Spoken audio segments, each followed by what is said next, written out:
Right, good morning. Welcome to the Tech Track. Uh, this is the 10th India Digital Summit, and I am your host for this IDS, Chaitanya Rathi. Our first discussion is on health tech on a digital role. And I would like to invite our panelists for this session, Mr. Ravi Virmani, co-founder and CEO of CrediHealth, Mr. Samir Maheshwari, co-founder of Healthkart, Mr. Saurabh Arora, CEO and co-founder of Lybrate, Mr. Anand Gnanaraj, co-founder and chief medical officer of Attune Technologies, and Mr. Abhimanyu Bhosale, founder of LiveHealth. And to moderate this session, I would like to invite Mr. Vishal Gondal, founder and CEO of GOQii Inc.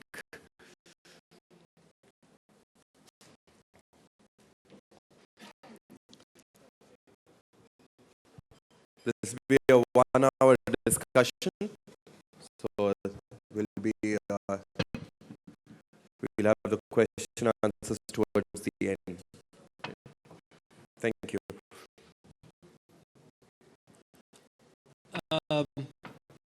Hi everybody, I think it's going to be an interesting session, and I think it's interesting to see that IAMAI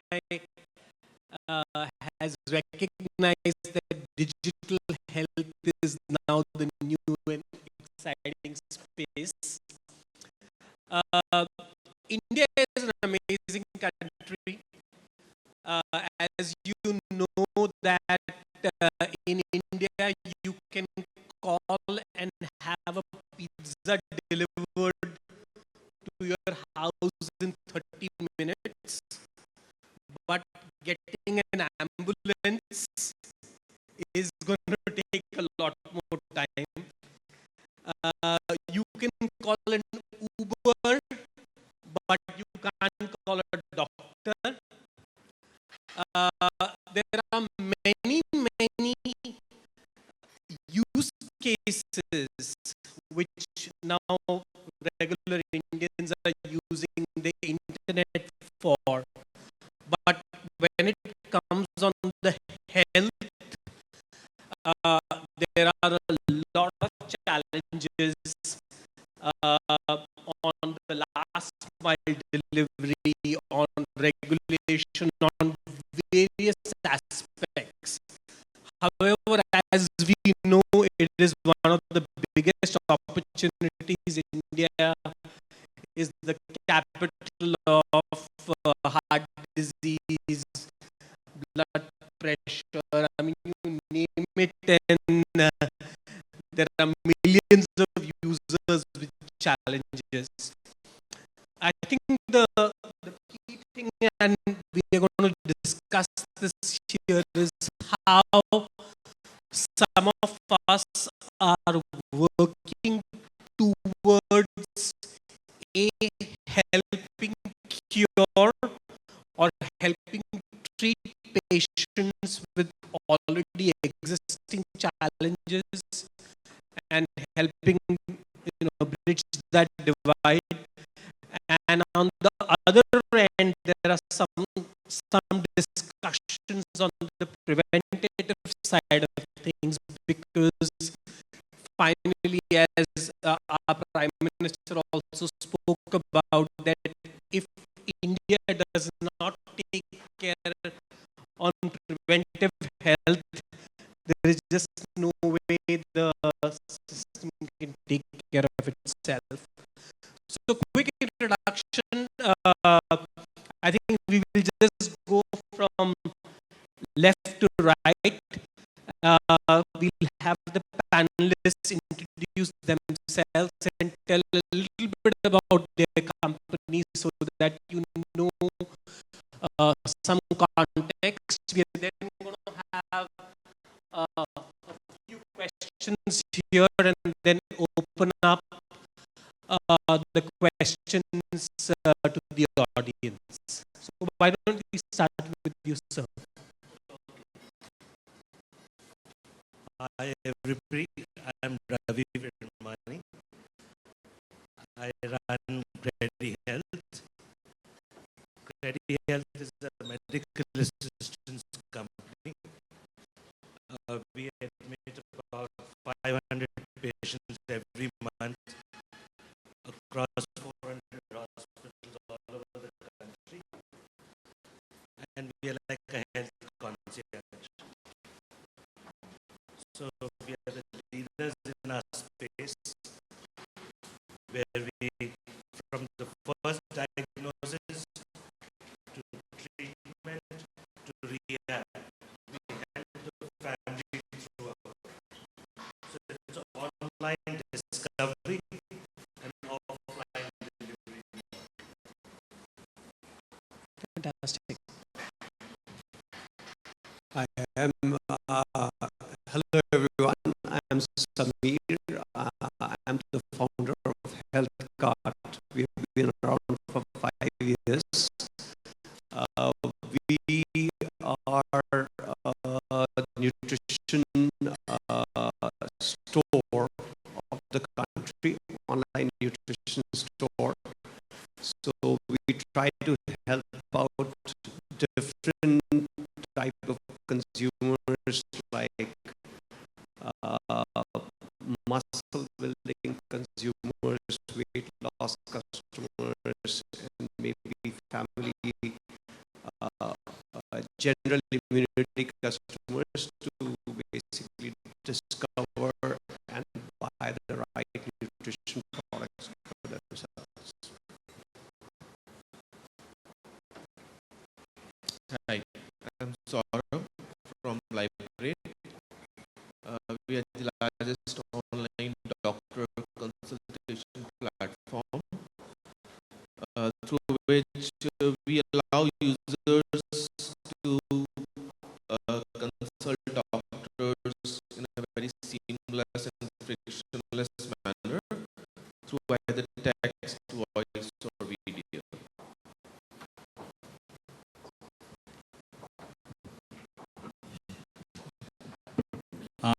I'm Dr. Anand. I'm basically a cardiologist, but we co-founded Attune Technologies in 2008, which is basically a healthcare IT company which focuses on lab information systems, hospital information systems, and electronic medical records. We are completely on the cloud, and this is our 8th year running. So good to be here. Hi guys, Abhimanyu from LiveHealth. So we are basically, we are actually the first automated medical records delivery platform. So we work with healthcare providers, understanding and managing all their processes, and also deliver medical records to patients on their app. So And just to give you my introduction, I'm Vishal Gondal and I'm the founder and CEO of GOQii. GOQii works on a very disruptive model of delivering wellness, which is integrating fitness band with fitness coaches delivering end-to-end counseling and coaching on the platform itself. And again, I think it's very exciting to be here because you are just seeing the variety, right? I mean, there are people who can actually deliver doctors and hospital treatment. There are people who take care of medical records. And then we have on the other end protein shakes and supplements, and of course digital delivery of or telemedicine as we call it.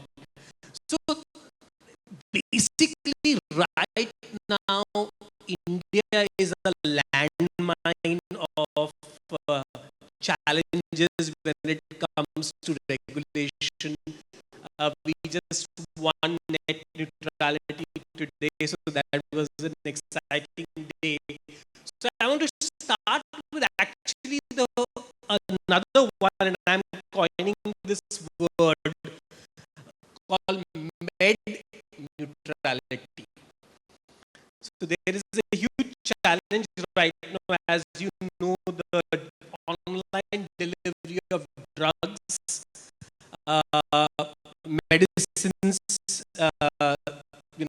Lot of companies have started and made forays into it, and a number of people are now can go online and order all kinds of medicine. So I would like to have Samir, who has 1mg as one of his companies, to talk a little bit about the whole digitization and delivery of medicine online, and your views around that. Sure.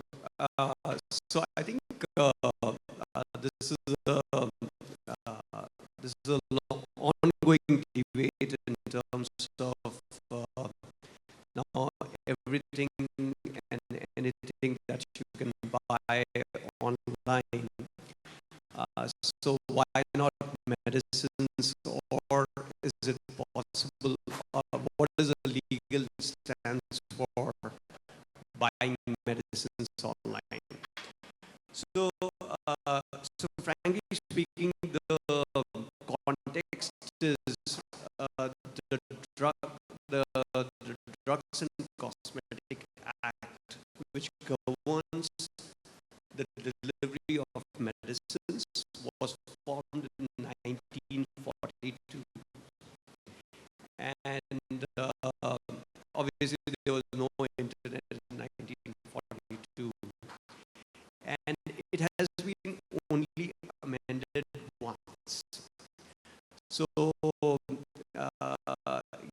the classic cliche is, it defines that the medicine should be dispensed by a pharmacist or a chemist, and the shop size should be minimum 110 square feet. So I think obviously it doesn't recognize online as a channel. So the problem is, it's not, it's kind of one of those areas which is not defined. So it's hard to say whether it is legal or illegal. You can actually argue both ways. But basically, having said that, if you look at the developed markets like US or Germany or China, clearly the value add for an online pharmacy is tremendous, because not only it improves the discoverability of the products, but also allows you to deliver high quality pharmacy services that are typically not in India, right? So typically, if you think about it, when you need to buy a medicine, you just go to a chemist, and 90% of the time you don't even need a prescription. So it is almost like, I need this. He will just find some product and he'll just give it to you, right? But if you go to a US, compare the US market, there are really important pharmaceutical services that a pharmacy will provide. What that means is, it will basically maintain your personal file, as in your profile. If you have allergies to certain medicines or certain salts, they will ensure that there's no drug which has a contraindication to your profile. So it will do algorithmic search to figure out how does your profile match with all the prescription, all the drugs that you are being delivered. And second, there are also drug interactions which a lot of people don't realize. So maybe it's hard to realize it at a younger age, but if you really talk about chronic patients which are suffering from lifestyle diseases,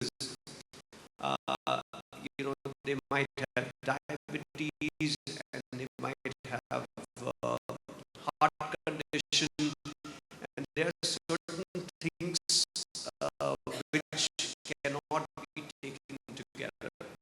So just to interject there, Samir, I think the elephant in the room which Samir is not talking about is there is a huge conflict of interest right now in the entire medical value chain between doctors, diagnostic centers, pharma companies, and so on. And I think one of the things which the digital is going to possibly handle is a lot more transparency and breaking of this conflict of interest. So here, Ravi, I would like to come because you are the ones who are recommending doctors and hospitals online. You know that there are huge referral fees paid, etc. in this model. So how is your model different, and how is the patient more secure dealing with you versus going to his local general practitioner who's going to give him a 5 lakh rupee heart transplant? A great question. That's what we're trying to disrupt. We are brand agnostic. We have tied up with all the leading hospitals. So your family physician sends you to one hospital from where he gets a cut. Whether it may be the right doctor or not. Whereas we give you 4 options, you choose any option. We give you 4 price codes. So we help you navigate. We make sure there's transparency coming in the system. Hospitals are not overcharging because with the kind of database we have now built, we have enough price points across the country for each treatment. And in your estimate, what is the cost difference today? Is there a cost benefit of working with you versus somebody going directly to a hospital or a doctor? There is transparency in working with us. There is a promise of not being overcharged, but there is no discounts. We don't offer discounts. So what's advantage in working with us And is no cashbacks. no cashbacks. The moment the family is diagnosed with a tertiary care need, there's anxiety in the family. And every Indian family has a problem. You know, so people don't know where to go. We address that where to go question. So somebody's been diagnosed cancer. Now there's anxiety in the family. A doctor will speak to you from our company and navigate you what kind of cancer you have, which are the 3-4 centers in your city you should go to, what is the cost options, how is your payment option. So that the common man needs a lot of help. So we are bringing transparency, we are reducing the opaqueness, and every family is kind of, that's why we have more than 10,000 people looking for tertiary care need on our website every day. Fantastic. So I think at this point I would like to bring Saurabh, who works with, who's the CEO of Lybrate, which is an interesting model where they do teleconsulting or consulting on the app itself. Of course, there are two challenges here. One, again, is there is a lot of gray area around whether teleconsulting itself is legal or not. You will hear a lot about legal or not in this panel because this is an area where it's completely completely green field, and I think regulation does not get caught on. Now that we have net neutrality, met neutrality is going to be the next battle we are all going to fight. So, sort of, would love to hear your views on this. So I think we have to understand from what is happening currently. So currently what is happening is, if you know a doctor, your doctor, then you will just simply pick up a phone and call him, and then he will sort of give you some medicines on phone. Better he would, maybe text you. In today's world, he will just send you a medicine name on WhatsApp. So this is a very prevalent practice. This is actually happening every day with most of the doctors. So what a platform like Lybrate brings is a very secure layer. It's a very secure way of talking to a doctor. And in the medical field, patient is always right. Patient is always right. So let's say if something library, you know, the regulations are designed in such a manner that the patient is always right. But what a platform like Librate does, it records all the conversations. So from a legal perspective, record keeping is actually a very stringent rule. The doctor has to maintain records. As far as 3 years back, but not many doctors do today. So the digitization is actually in favor of a doctor. It's in favor of complying with the regulations. So on a platform like Librate, whenever you consult a doctor, all conversation is recorded.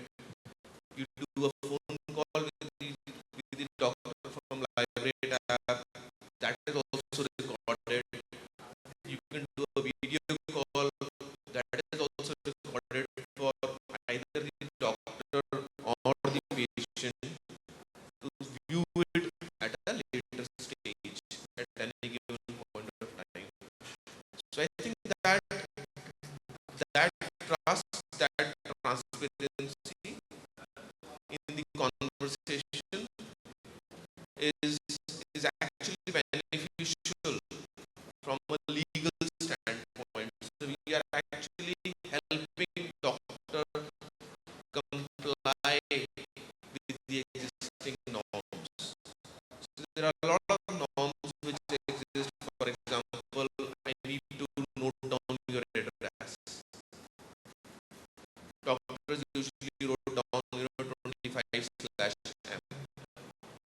That's their first sort of description. That it says 25 years maybe.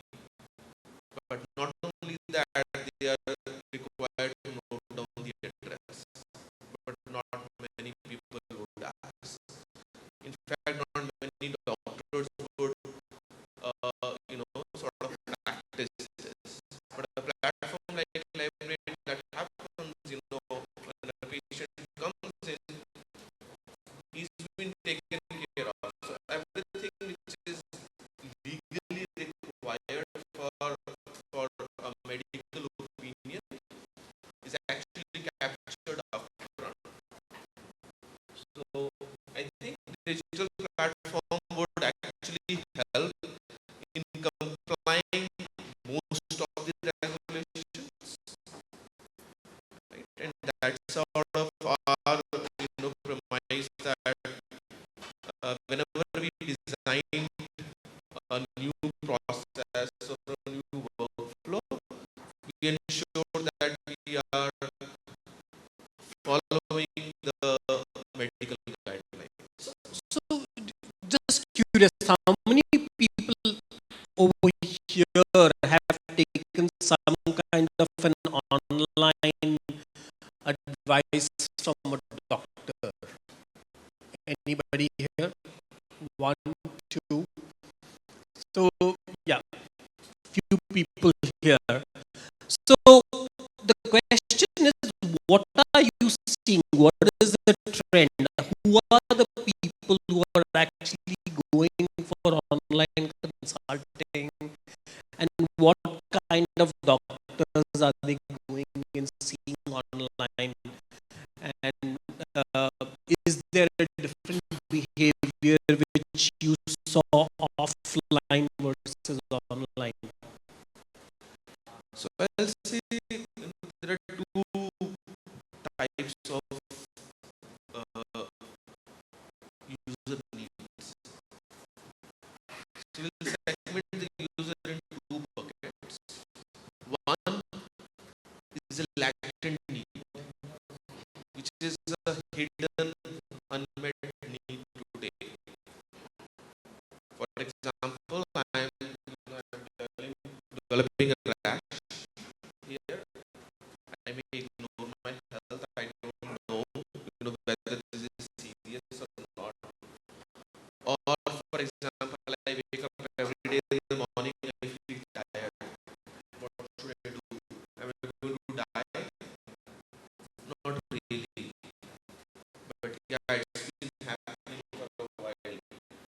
maybe it will turn out to be something serious later on. So there is this latent need, which is an unmet hidden need today, which is not being fulfilled by even a physical consultation.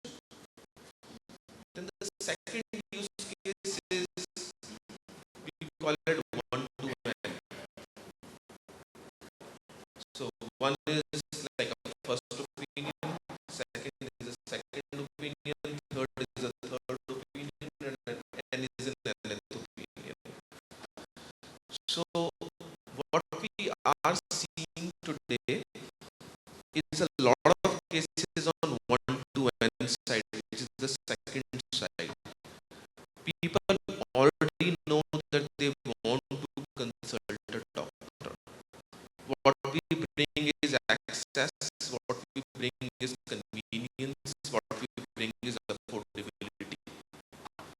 But what is happening over time in the past, so we launched this platform last year, and what we have seen that a lot of users would now come in for the first category as well,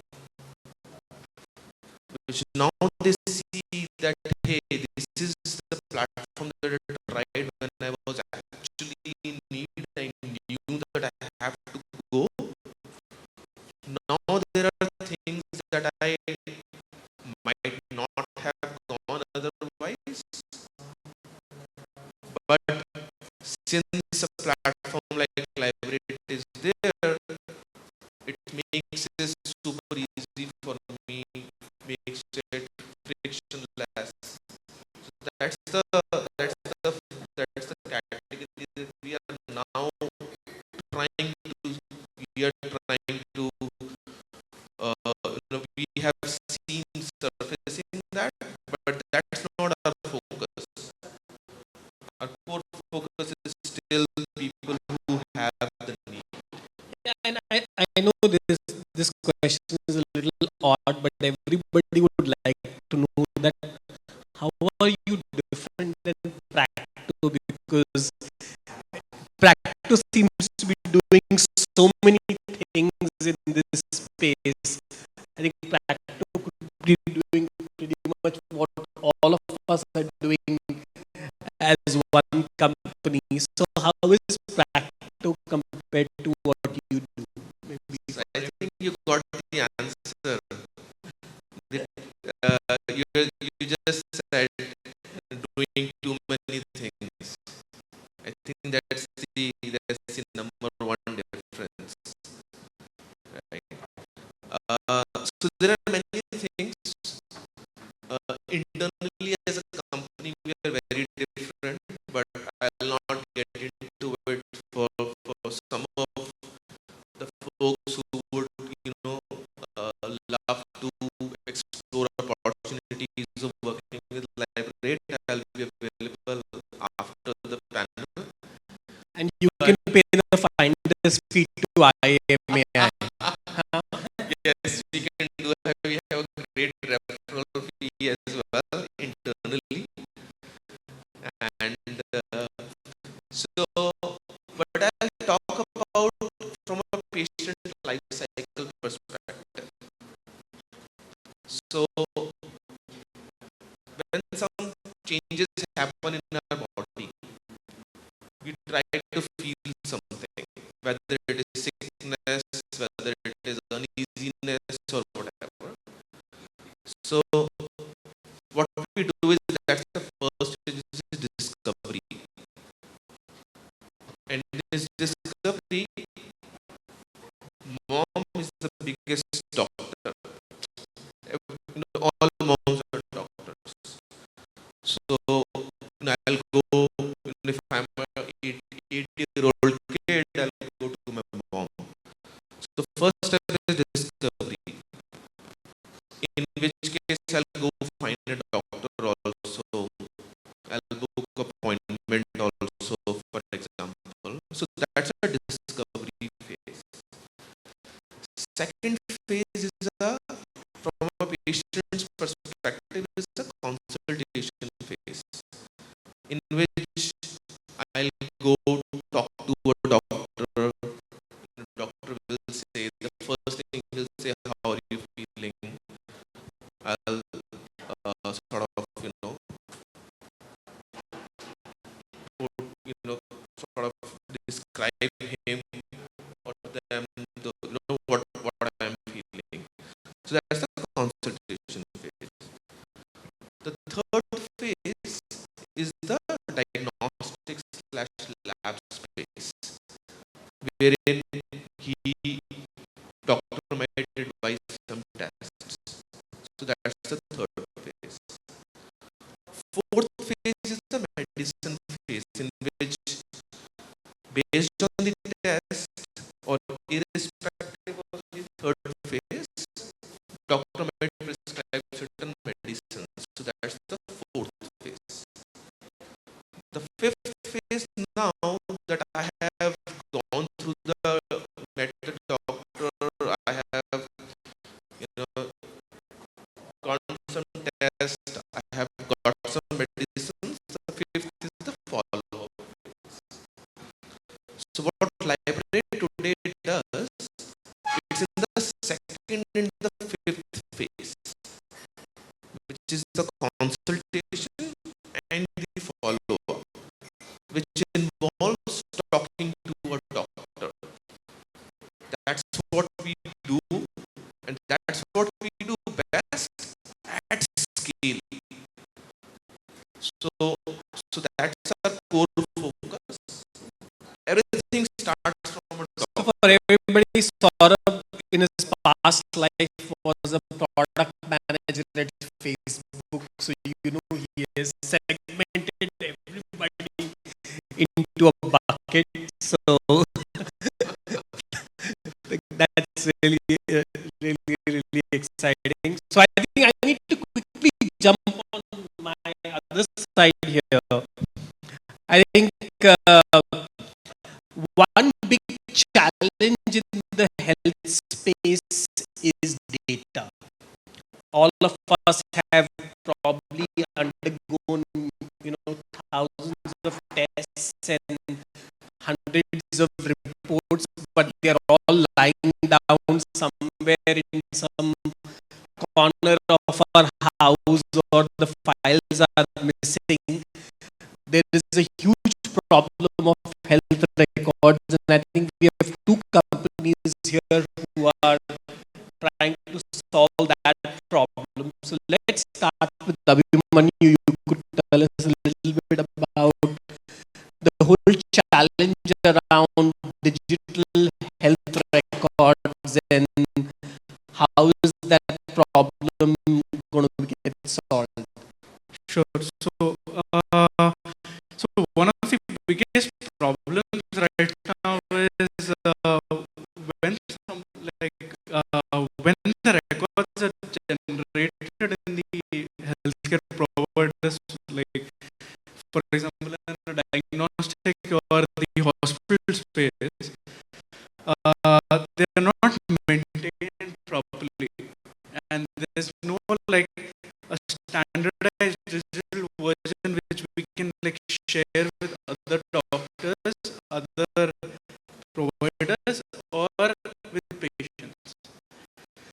So this actually is a very deeper problem. Like for example, one record goes through from sampling to report generation. There are more than 4 to 5 points of contact where a human interaction is needed,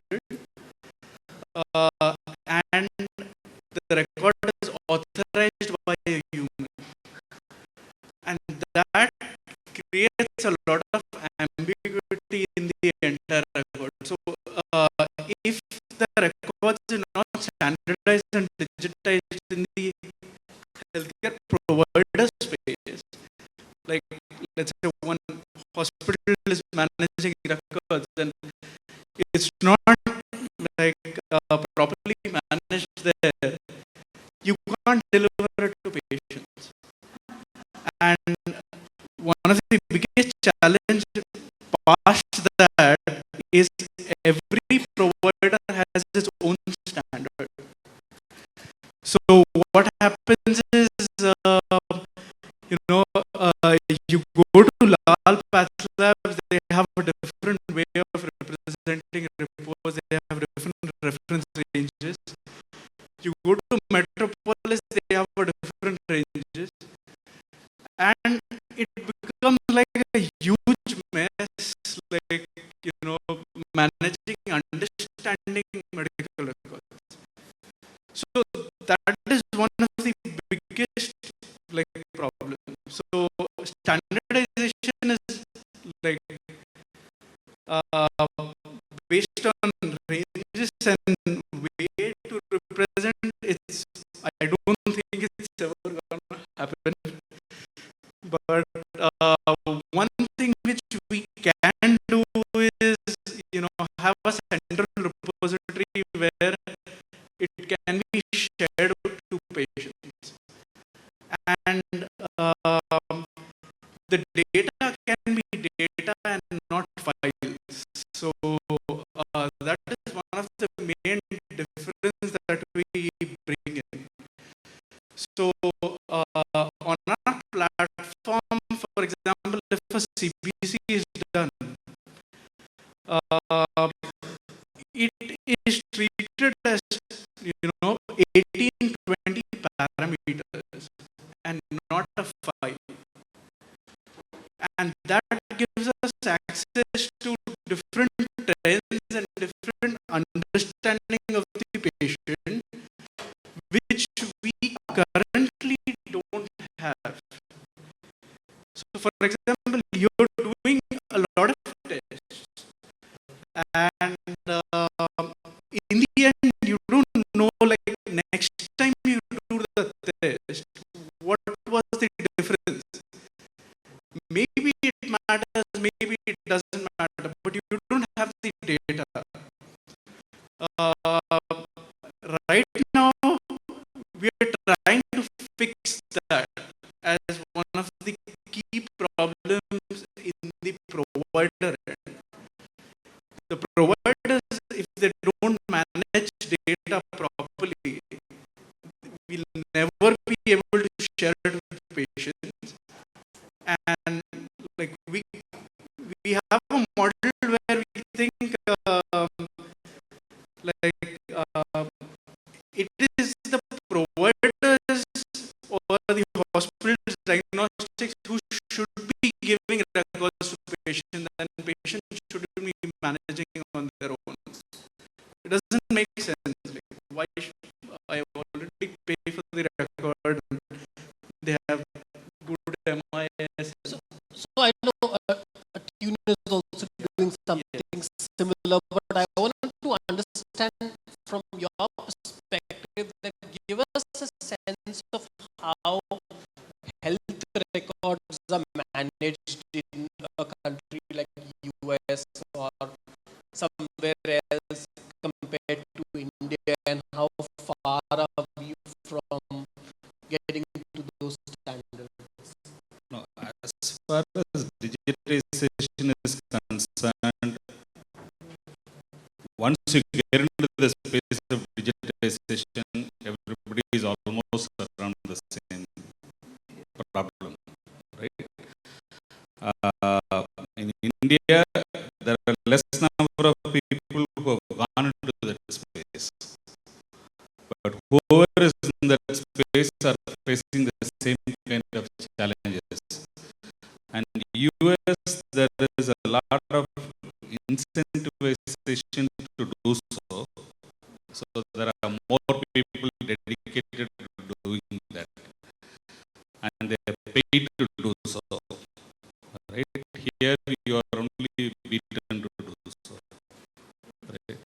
So that is the only way it works here. Now, coming to the point that Abhimanyu mentioned, that the ranges and the reports from each lab is different. It's a big problem. but it is simply because the machines they use and the standardization patterns they do and the QCs they pass are different. So it's not grossly different, but there is some subtle differentiation. Is it also that every hospital has a deal with a different lab and they say go and do it from here? Hospitals usually tie up with the lab, right?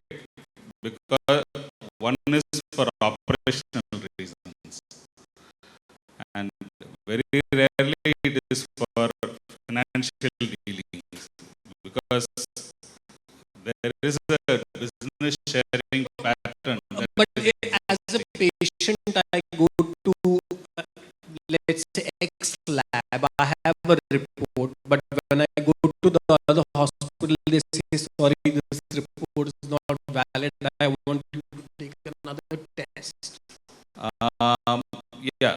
So, I mean, the point is, can't we have a standard record which everybody will recognize and say, okay, this report No. is...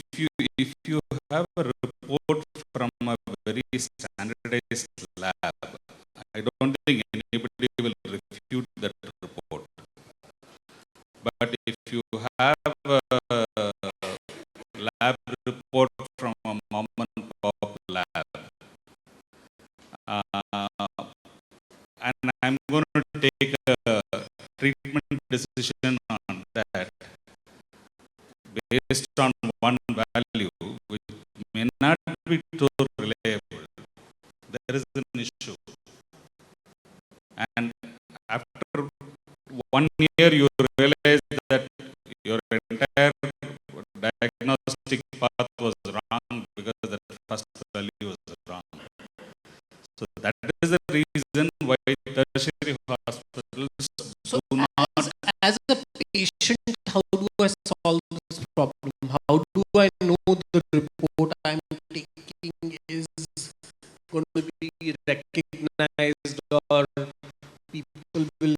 I think intrinsically everybody knows that, if you go to a small shop and buy a small product which looks big, it is going to have problems, right? It's like a China make product, you will know. If a 100 rupee product is available for 20 bucks, you know there is a problem there, right? But you still go and buy it. Same thing happens with labs. If a big lab charges you 100 bucks for hemoglobin and another lab charges 30, the human mind goes for the 30. And you assume that it has to be the same as 100. Right? The fellow who is charging 100 is not an idiot. He has a apex cost on it. That's why he has to charge 100. So, okay, back to the data problem. Now, most of the reports are given out in PDF formats. Right? If you look at any lab report that comes to you on email, it's in PDF. Right? And that becomes a big data problem for people who are trying to aggregate the not the document but the data. Right?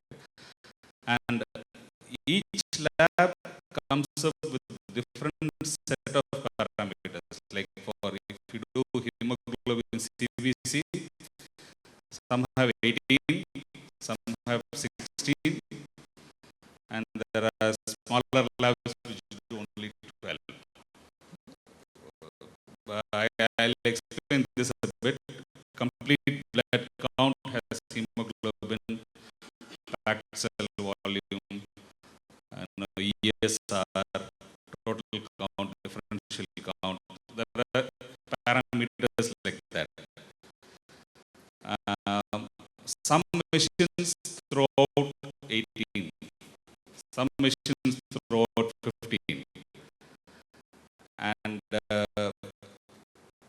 your lab information system, which we predominantly manage, we are managing the lab information systems for Metropolis, Medall, Therapcare, for all the entire country. So we get a lot of data, huge amounts of data. Same parameter problem exists. But we have built a system where all parameters, if there is 18, we have 20. Right? We've added 3 more fields and kept it vacant, so that if somebody comes up with a new machine, then we are not stuck. Right? So we can actually come out with data and give it to people if they want it. But as of today, most labs want a PDF because that's what the customer wants. Our market is not mature enough to handle data as such. Right? So that is a problem. Actually, I would like to add up here, Liz. Like when we started, we were always being told that it's not gonna make sense. Nobody cares what your hemoglobin trend is and all that. And we've actually been doing that for like 2 years now. And we see good feedback from people. Of course, there is a big problem where the healthcare education is a big concern. Like people don't know what that is, and you know, self-medication is not something anybody wants to promote. So, like tackling is one problem, but on the other hand, we always look for data as like one of the most opportunistic things. Like like the first report we sent to the patient on the app, like that was I remember like end of Feb 2014. It was a data-based report. It was a report which could, possibly used for analysis, like for trend in the back end, like it could be. Just to add to this, right? I mean, healthcare system in India is so broken. It's funny that when you talk to insurance companies, the only time they come to know about a patient is when you file a claim. It's like saying that the only time you come to know you are an investor in a company, the only time you hear about the company is when the company is filed for bankruptcy. You have no idea. And a lot of the insurance guys are saying that, unless people are going to have all this data and manage it, healthcare costs are only going to go higher and higher because, the big challenge is how is this data going to be used by all the providers to get. This example of insurance that you took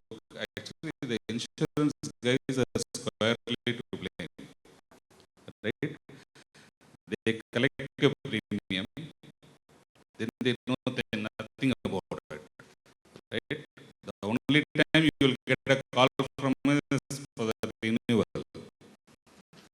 right? Or even an email only, right?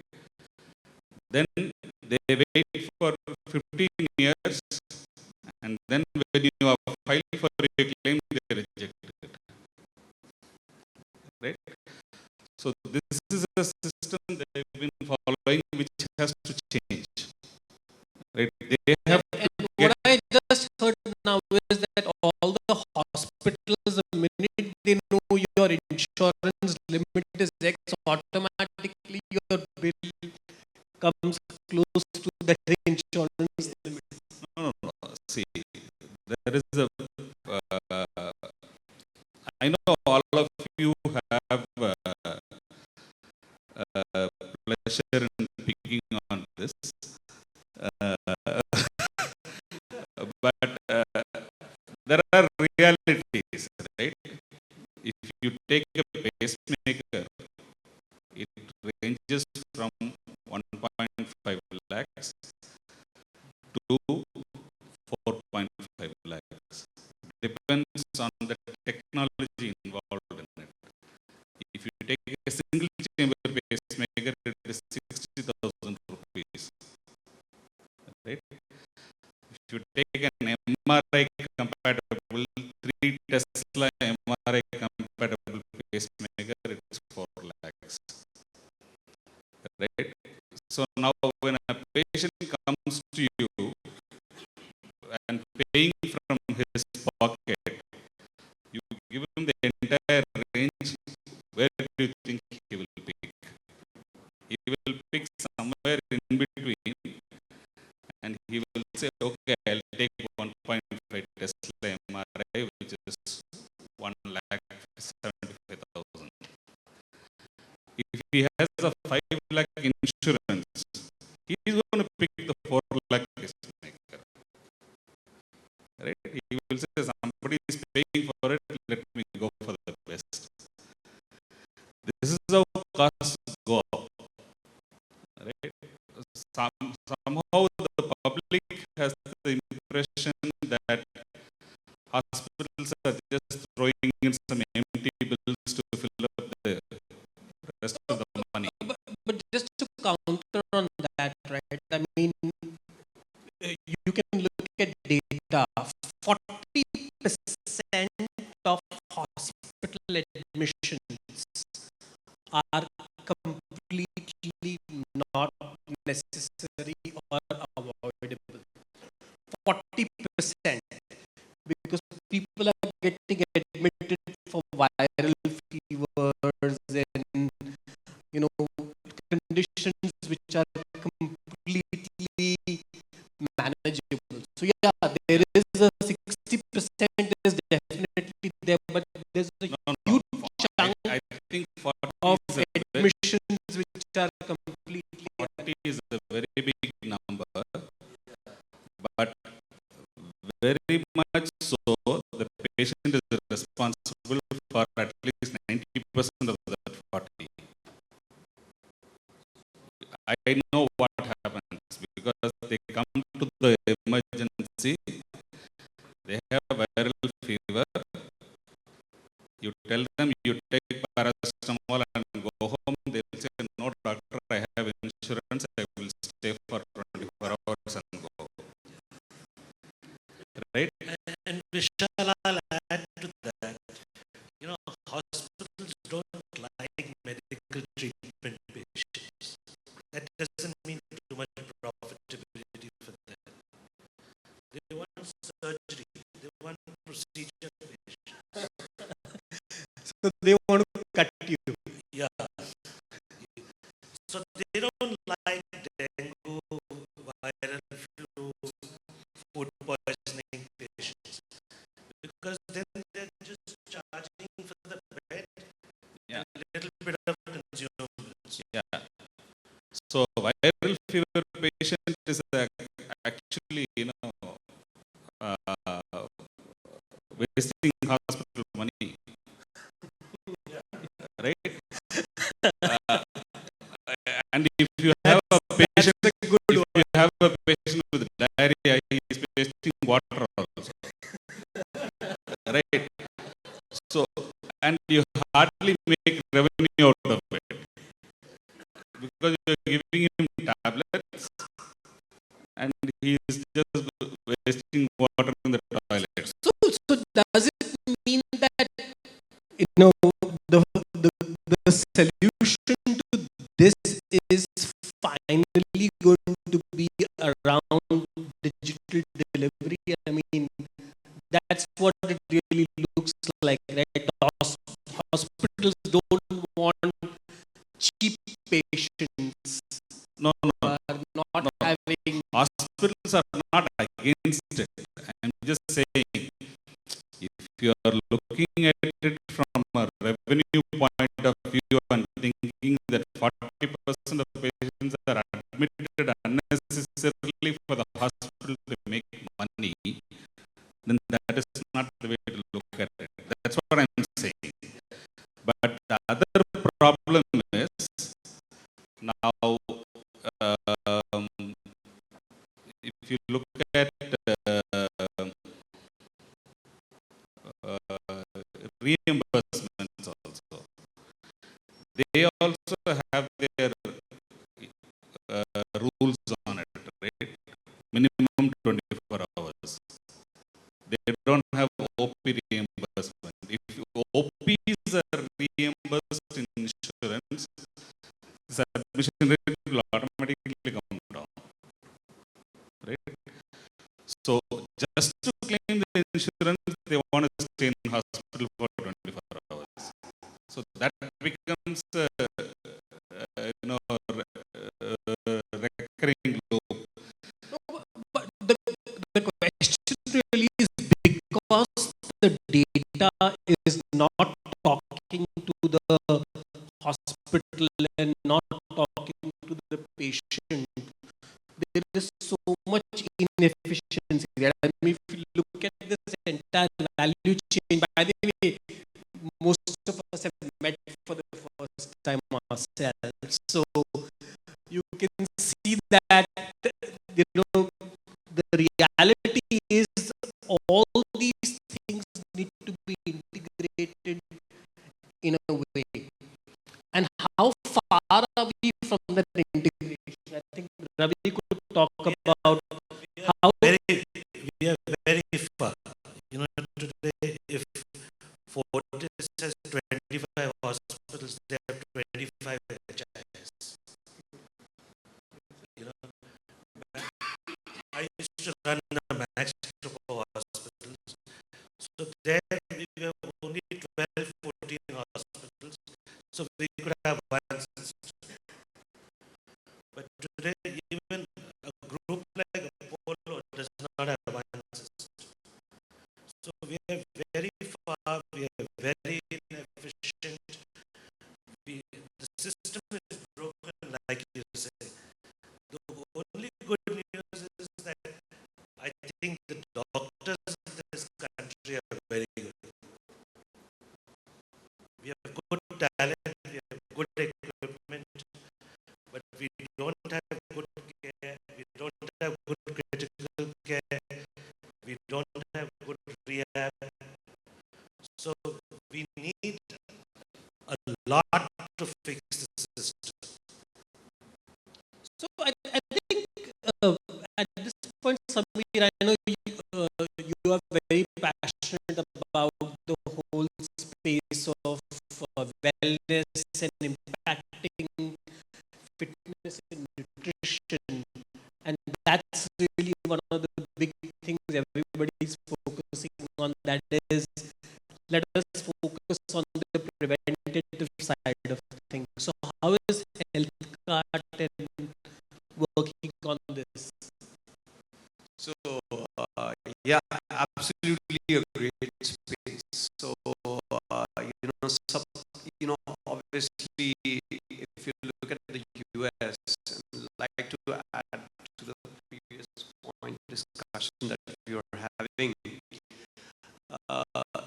In India, I think healthcare costs is borne by a retail consumer.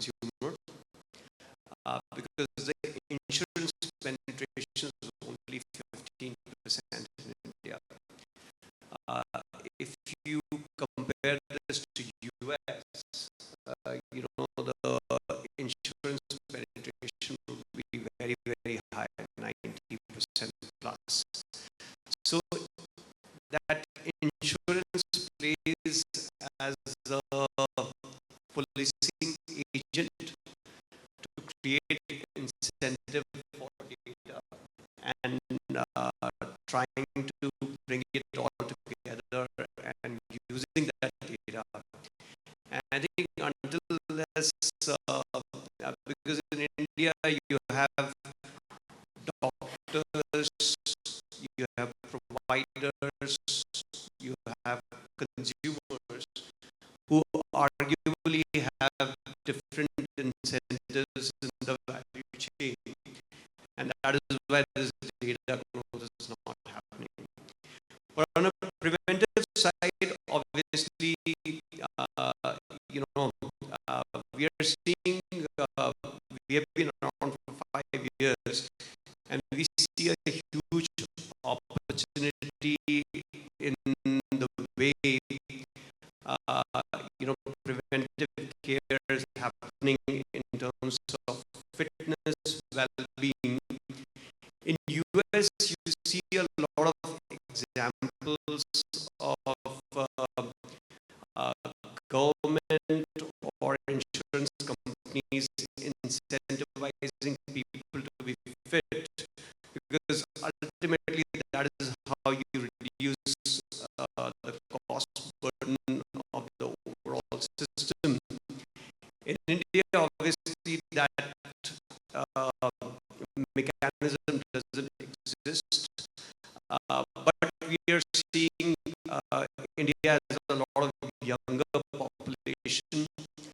I don't know, some 50-60% of people would be less than 25 years old.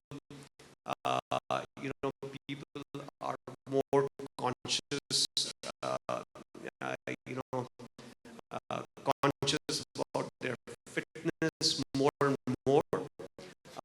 So the overall penetration of the market is fairly low and growing very, very rapidly.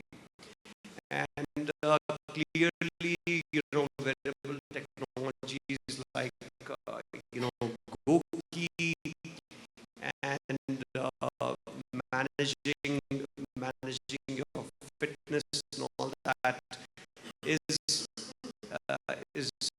organically growing and largely led by the consumers, and we are seeing a tremendous amount of traction. So I think, I'm sure the audience has now realized it, right? That we have used this space, broken, no data, disruptive, last mile challenges so many times during this discussion. This is exactly what e-commerce was a few years back. There was no delivery, there were no payments, and consumers didn't trust.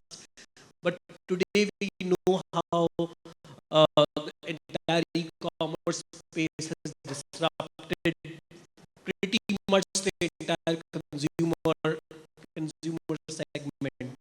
So I think this question I have for the entire panel, and then we'll open up the questions to the audience, is where do you think are the billion-dollar companies out of India going to come in the digital health ecosystem?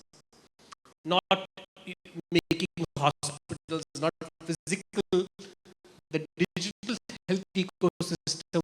Where are the big companies going to come from, and what space? Why don't we start with you?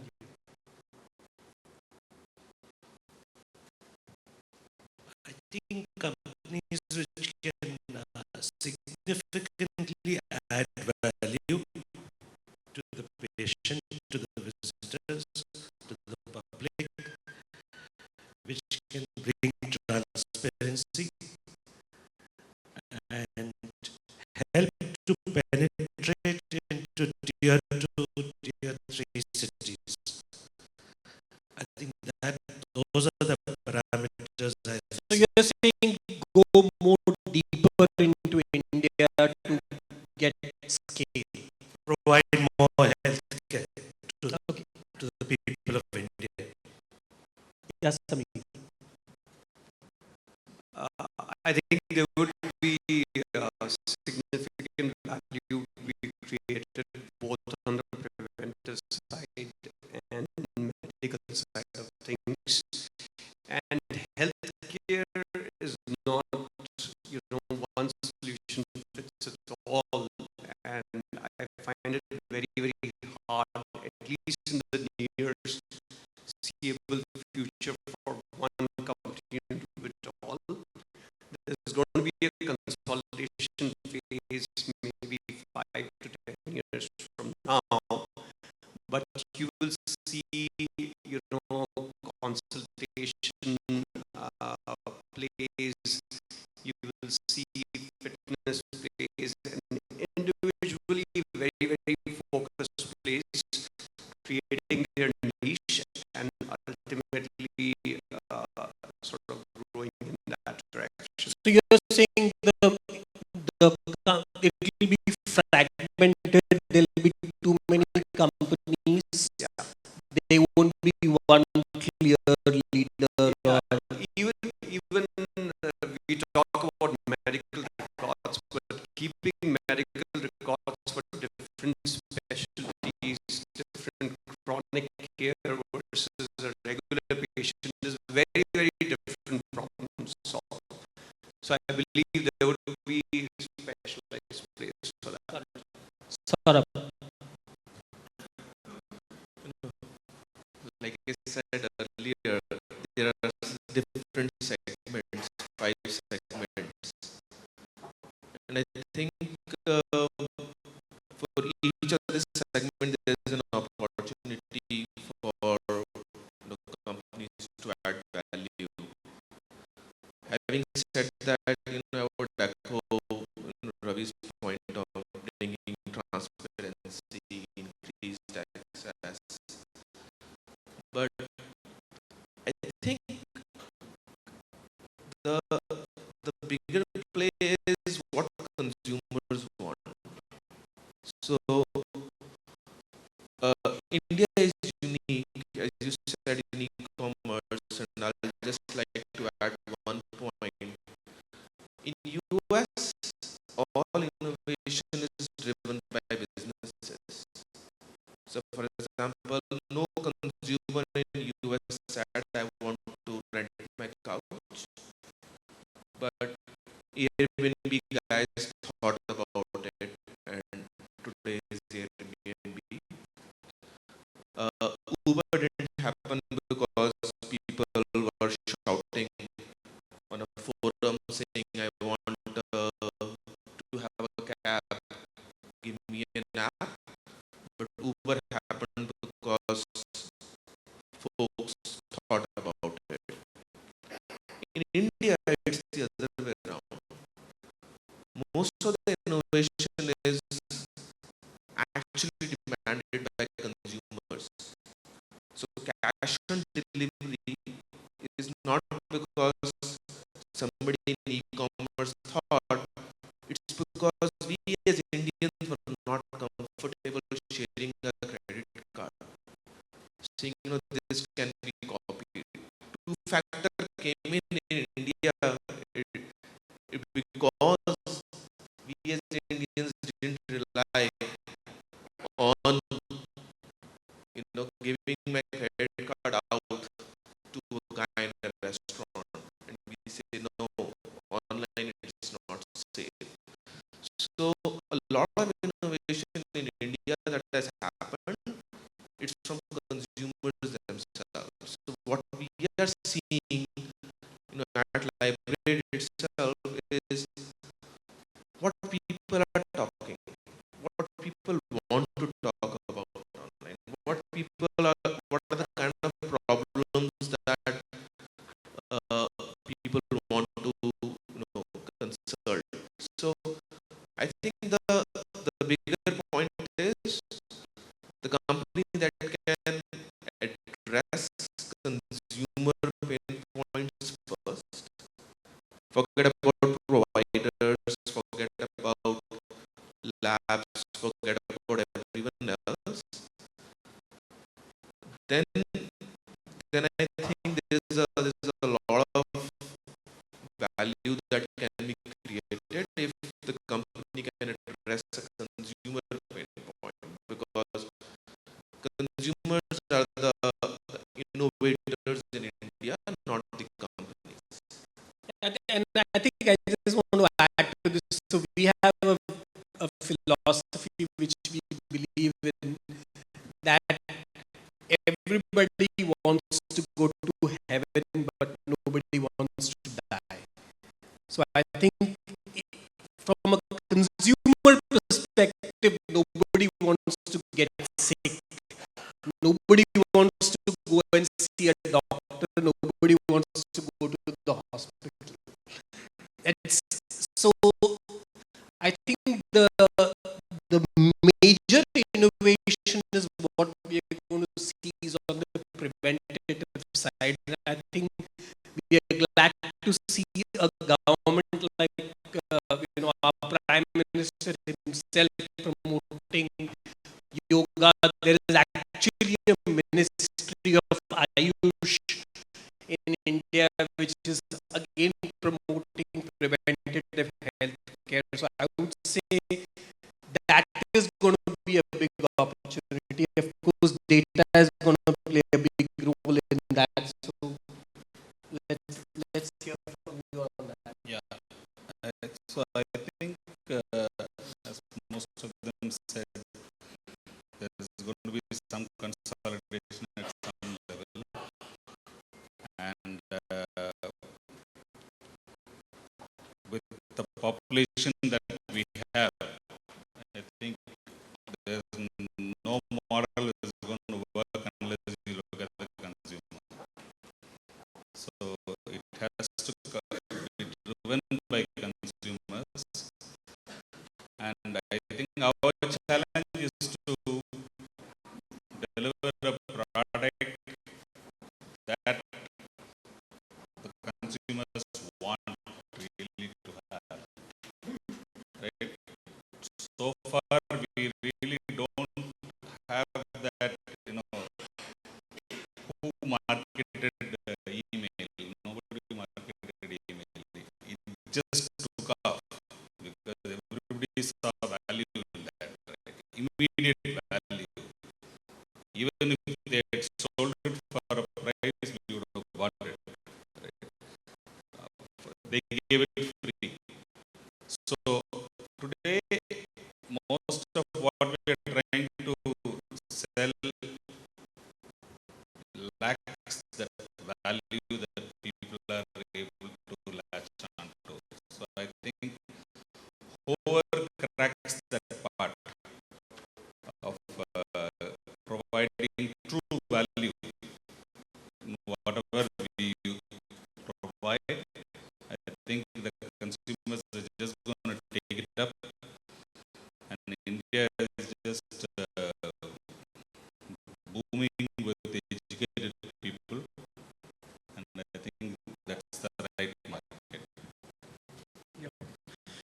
So, like agreeing to all, like what everybody said, like transparency, credibility, and democratizing the entire space and looking into the consumer. I think like the next $1 billion thing would be something where we really have a lot of information, make analytics, make something smarter for the provider. So I'm not saying like we give analytics to like patients, but somewhere where data can be used for proper trend analysis for providers and where they can make sense of it. Like I think like data is the game, like healthcare. Like, So I think we're just going to open up for questions to the audience. So please, can somebody get the mic here and here and here? So we have 3 people.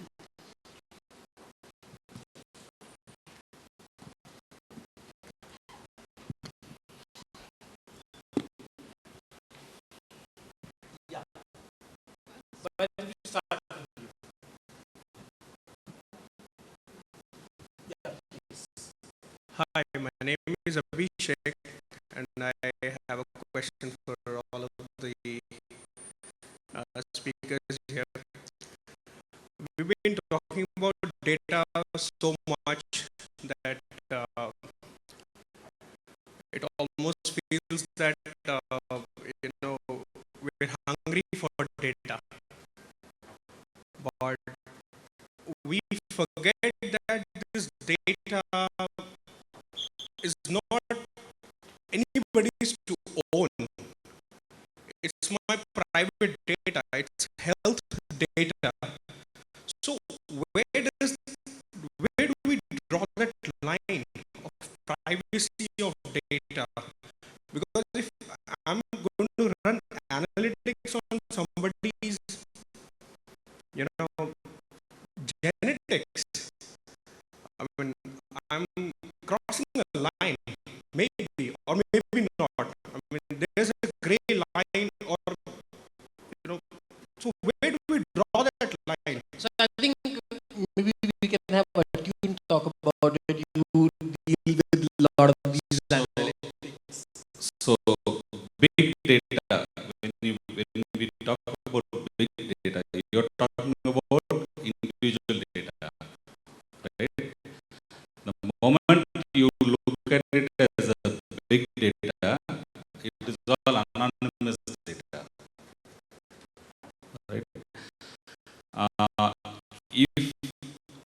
If I were to look at a lab's data and remove the header of the patient, age, name, location, address,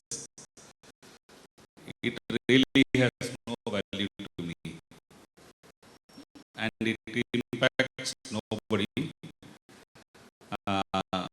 I don't know what the exact regulations are around that space, but an unidentified data without the identifier can be used for big data analysis, because here we are not going to look at one person's hemoglobin and say that somebody has this value. They're going to say out of the 10 million records, the average seems to be around this area. So this hardly is a personal issue. But I would say data privacy is a big problem Data overall, privacy is not just in this space. Whatever you call it or however you package it, it's still data belonging to me. Do you have my consent to run those analytics? That's a big question a consumer will come up with. So as I said, that's a big debate even on Aadhaar, for example, when you are giving details to Aadhaar, a lot of big data is available. So that's a different question. But thanks a lot. I think we have a question somewhere here. I have a question for Saurabh, and this question is more towards changing the doctor's behavior towards technology. I mean, the general feeling is that a lot of experienced doctors,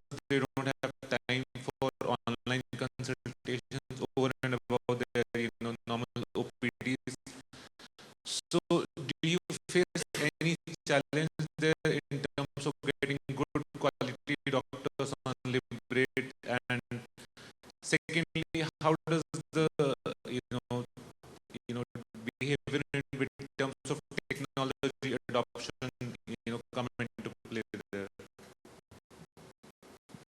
Last, there are two questions in it. One is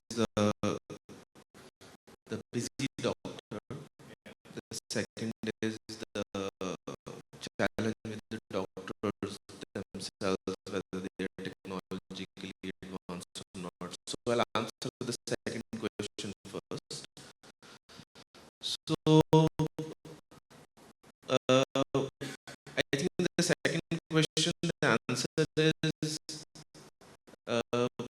people always used to say me, even in 2013, when I was still at Facebook, that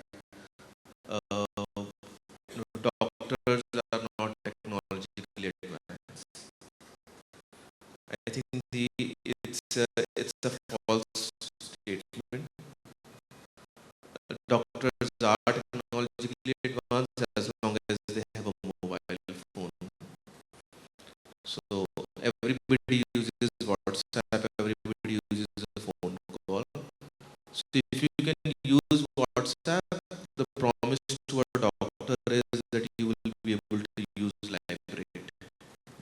So, but in 2013, do you think doctors are actively using WhatsApp?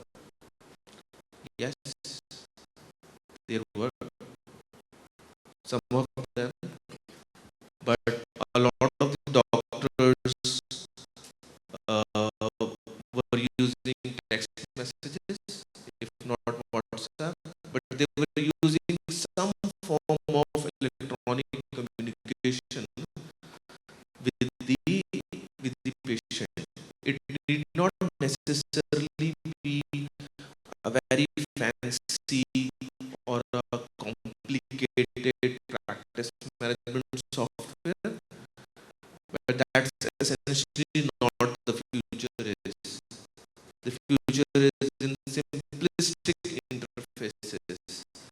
Future is in interface which doctors are already familiar with. Right?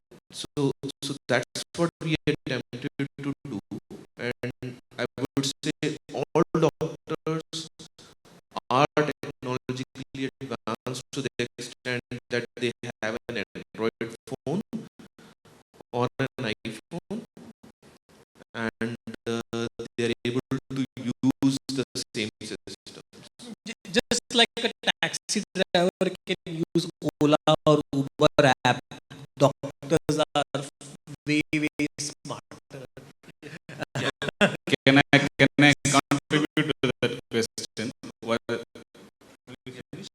No, there was a first one as well, but you go ahead. No. Okay.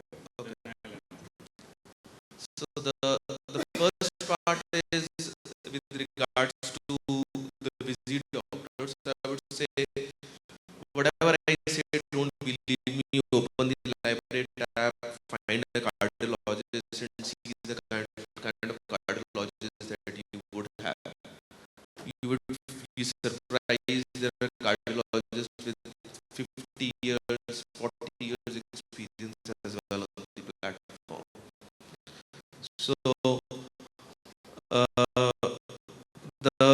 the answer, the other way of saying is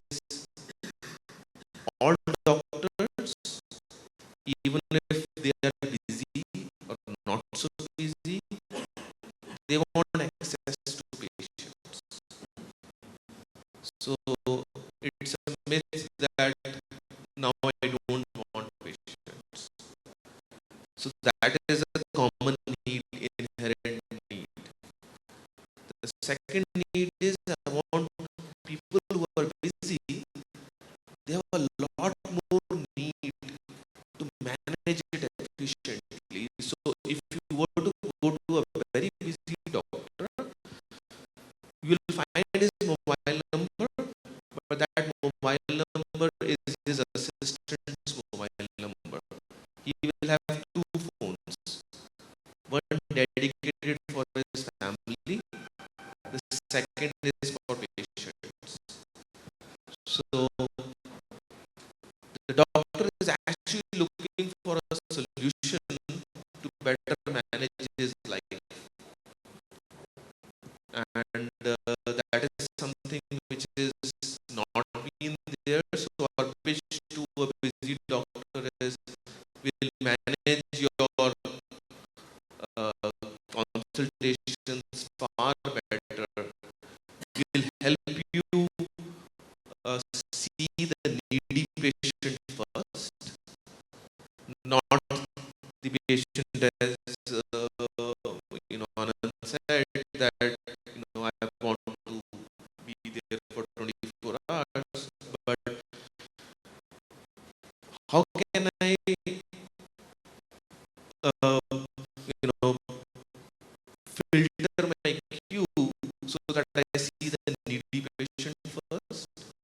So if there is a person who is coming from 5 kilometers away, they need not come back to me another week to show me the reports.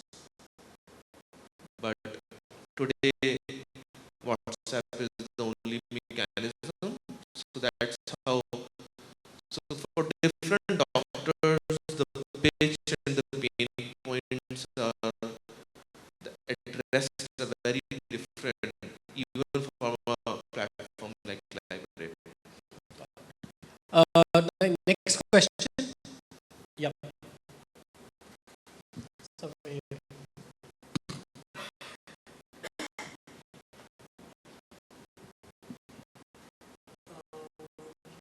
Before the next question comes, I'll just add to that. The generation of doctors whom you consider busy today are all 50 and above, because they are the senior doctors, right? And they are not the digital natives, right? The newer generation of everybody, anybody born after 1990, kind of, they are very, very familiar with technology, right? Because from childhood they have been using the computer. So it's just a very short period when these guys are around. I'm sorry, but soon people with more technology will take over. That's what I'm trying to say. yeah, I think somebody behind had a question. Yeah. Yeah, quick question for taking off on what Vishal said on Ayush, opportunities in Ayush. The question is actually for Saurabh. At Lybrate, you also cater to that audience, right? So what's your experience been like? I mean, especially at the early stage.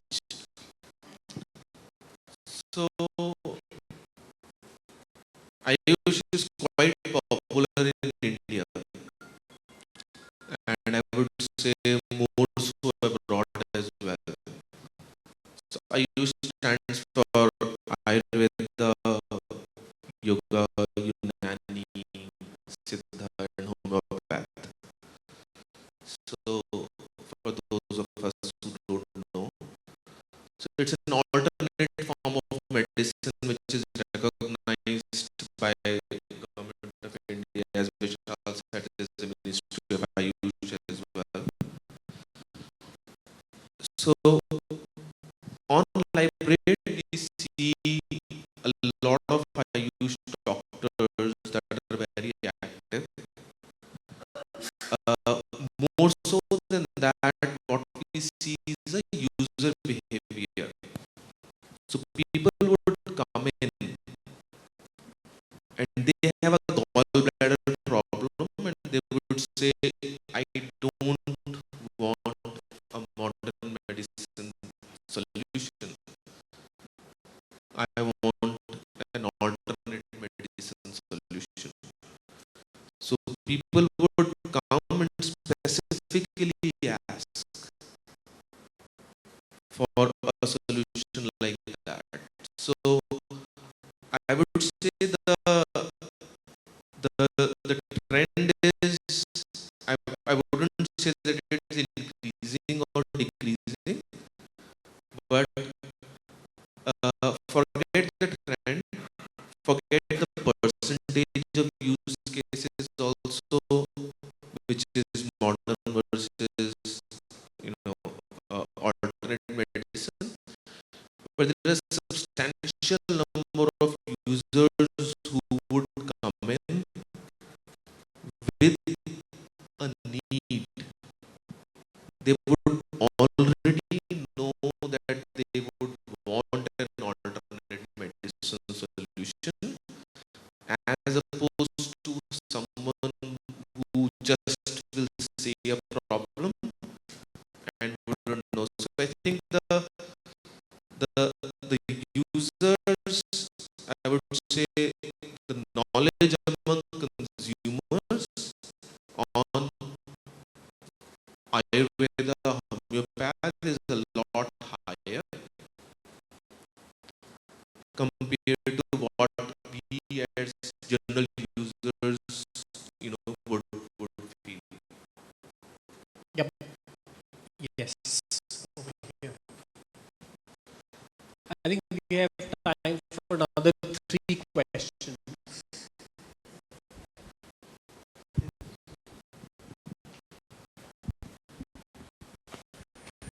Okay. Hi, my name is Moksha Neja. I have a startup called P Provider, which is to find clean loose. My question is, the depth of the concept of family doctors, isn't that fueling the need to go more into digital? Yes. The I think we can probably have Ravi answer this. He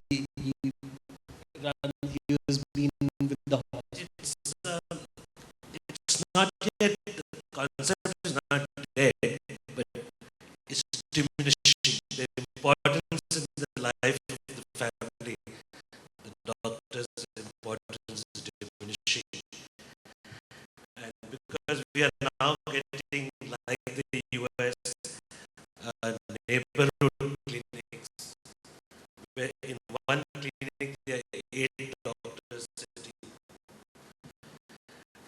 The other thing we have noticed is that people in the age of 28 to 34, they don't trust the family doctor. They want to Google.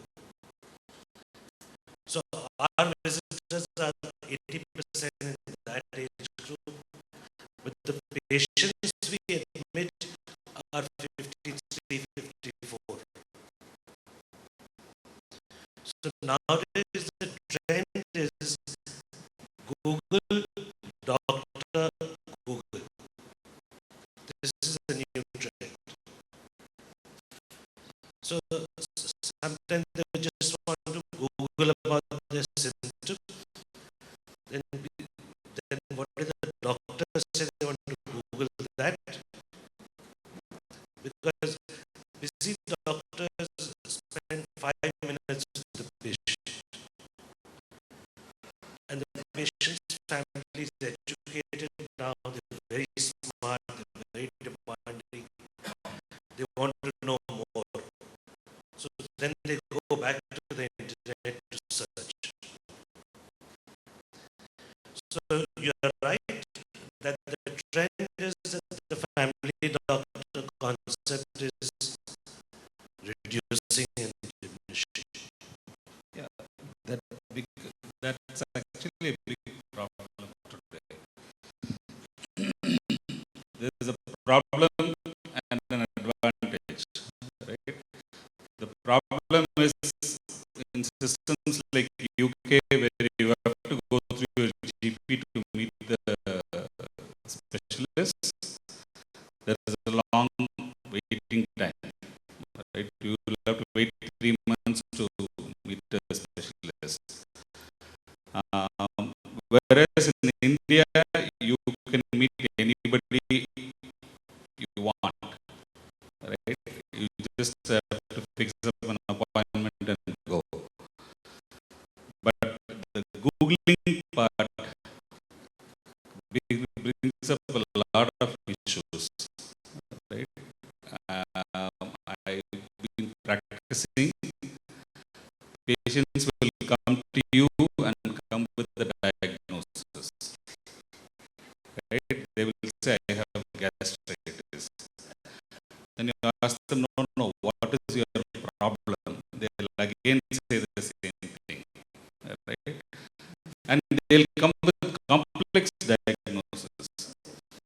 And they have not seen a doctor so far, right? This leads to misdiagnosis because you are already biasing somebody to think in one line. Medicine is not so simple, right? And abdominal pain is not always gastritis, right? So this is becoming a problem actually, but it helps in one way that the patient is a little more educated, but a family physician is a neutral guy who, I mean, I should say that he is not a specialist, so he doesn't think too deep into the problem. He is more broad, right? He's more flat. So he thinks about all the possibilities and decides where to send you and to whom to send you to. Whereas when you Google and decide where to go, usually if you go to an orthopedician with the back pain, he is going to treat you for the bone problem only, right? He is not going to look at your gallbladder and say that maybe that was a problem. I know of patients who have been missed cancers of many other places because they went to the orthopedician first. 1 year they are with the ortho, doing all kinds of therapies. Then at the end of it, they find out he has, some other problems somewhere else. So these things do happen. So there is a definite empty space when the family physician concept is taken out. Yep. Over here in the front.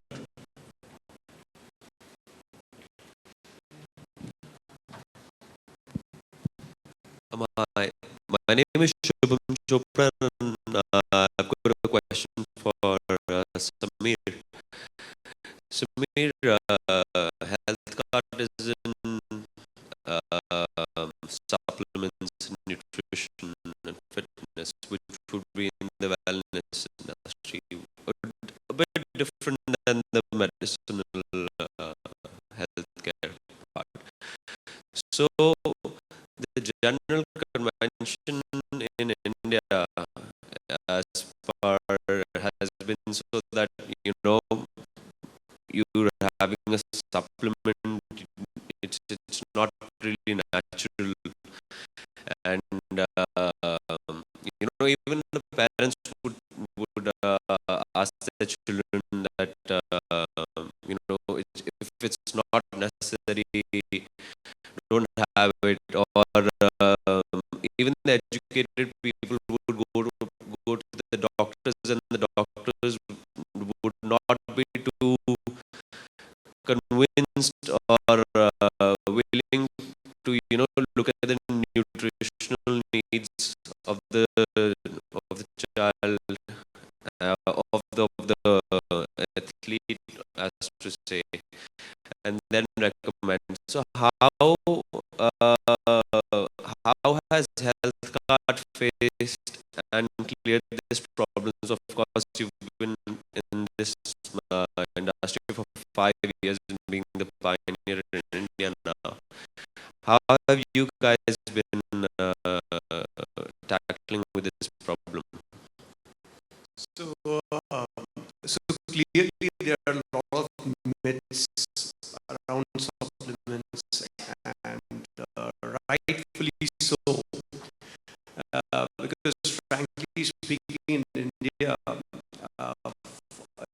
if I take about sports, talk about sports nutrition, almost 40 to 50% of supplements available in the country are suspect.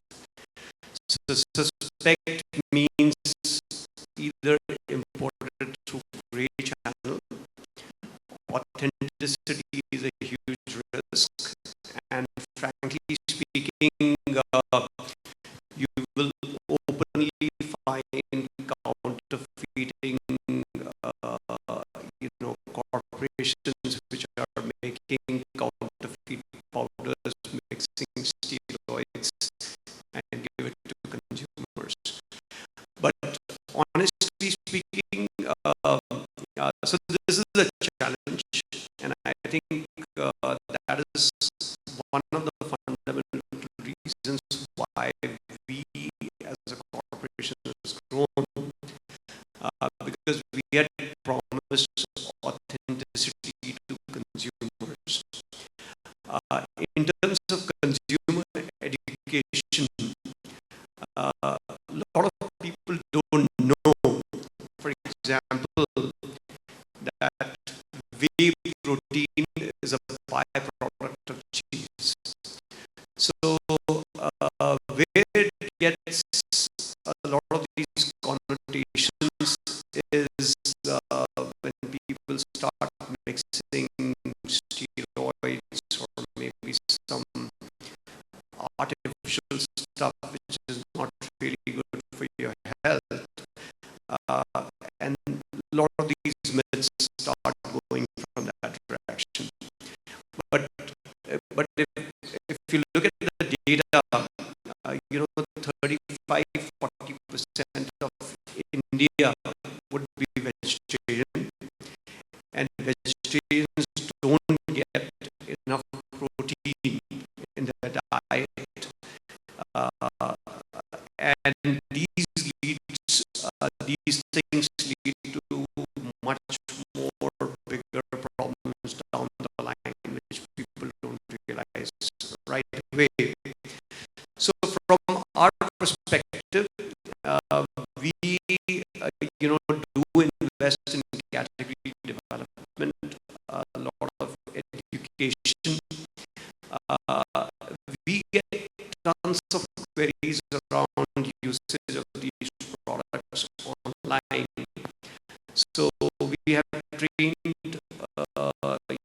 people who answer these queries, but we also run some I would say brand campaigns where we talk about sources of whey protein. Is this the right thing to use or not? But it's a slow development process. But like any other market, consumer education will evolve over time, and there's clearly nutritional deficiencies that people face. So last question. Yep. Over here. The second row. Hi, this is Bhaskar here. So it was a pleasure hearing that there's a lot of digitization in terms of medical selling. There's aggregation as well of healthcare. Now, in coming in terms of the insurance provider or the payer, so how do you see that they integrate with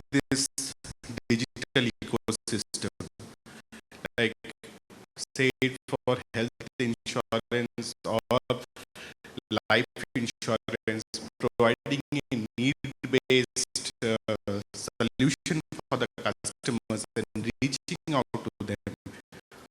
Can you share some examples around it? So just to kind of let me take 2 points that I think we can have add. I think if you look at some of the models, for example, there is Vitality, which is launched in South Africa, where they have linked a lot of your supplement purchase, healthy living, if you're wearing a fitness tracker, and a whole lot of things to your insurance premium, and sharing of data actively with the insurance company gets you discounts and all of that. So I think there is an entire ecosystem being built, and there are insurance companies. There's a company called Oscar. You should check that out in the US, which is again working on uh, an insurance company working with an entire health doctor, medical records, all that integration. So I think the future will be all these things working together and not in isolation. Yeah. I'll give you, we'll take a small example of diabetes, right? Most of the population is in pre-diabetes when they actually take the insurance, because they are in their 20s, probably their employer gives them an insurance, and they all go for a health checkup, and 99% of the times all the values are normal at that time, right? Then over the next 10 years, they start not exercising, eating all kinds of stuff. Then their parameters start going astray. But nobody is watching, right? Only the patient is watching, and every year, usually he goes to a different hospital because there are different packages for health checkup, and nobody keeps track of the trend, right? Now, if the insurance company mandates that this person maintains his weight, maintains his health, maintains his blood sugar, and exercises every day, with data from GOQii, whatever, your device, and then only they give you a discount. If your blood HbA1c is steadily climbing, they will increase your premium, right? If your weight is going up, they are going to increase your premium. These are all, it sounds terrible, but these are proactive things, right? Whenever you tie something to money, the human mind, definitely works, right? So these are proactive things that insurance companies should do. But for them to do this, the data has to reach them. So they have to be proactive and drive this whole industry of health, which they are in a very good position to do in association with multiple other things. So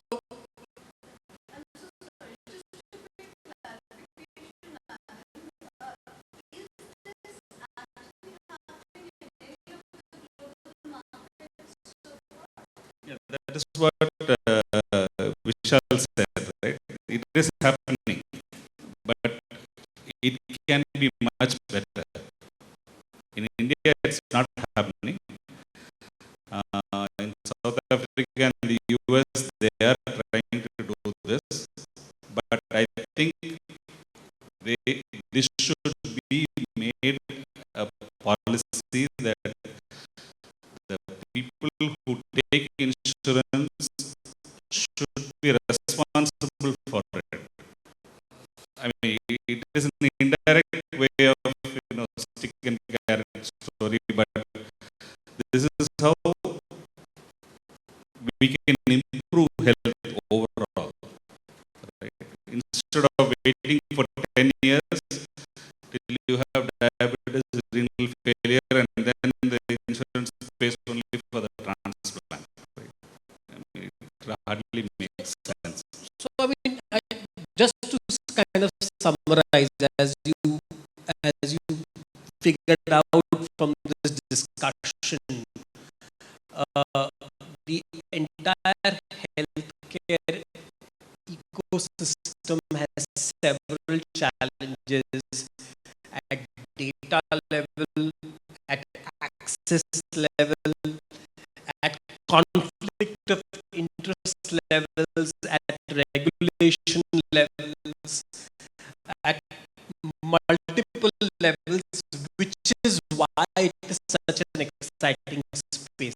I think it is just waiting to be disrupted. And just like the payment space, or if you look at any other spaces over the last 5 to 10 years in India, believe me, all these sessions sounded exactly like this, when there were multiple people trying to solve the problem. But the beauty is, I think India is moving so fast on the digitization speed. Everybody is connected. Everybody, by the way, all your phones are mostly already having step counters. So you're already calculating how much you walk. You can soon connect that data to a doctor, to a fitness coach, to hopefully an insurance provider, and suddenly unlock a whole lot of things. So I think the key thing is working on the preventative side, and since all you guys are here, I think you should try out Healthkart, all these apps and various things, because you need to, this is going to be the future of healthcare for the billion Indians who are going to be getting online eventually, because there is no way doctors and hospitals are going to reach the last mile as far as India is concerned. So thanks a lot. I'm sure people are available after that for any one-on-one questions. But thanks a lot once again for an amazing panel.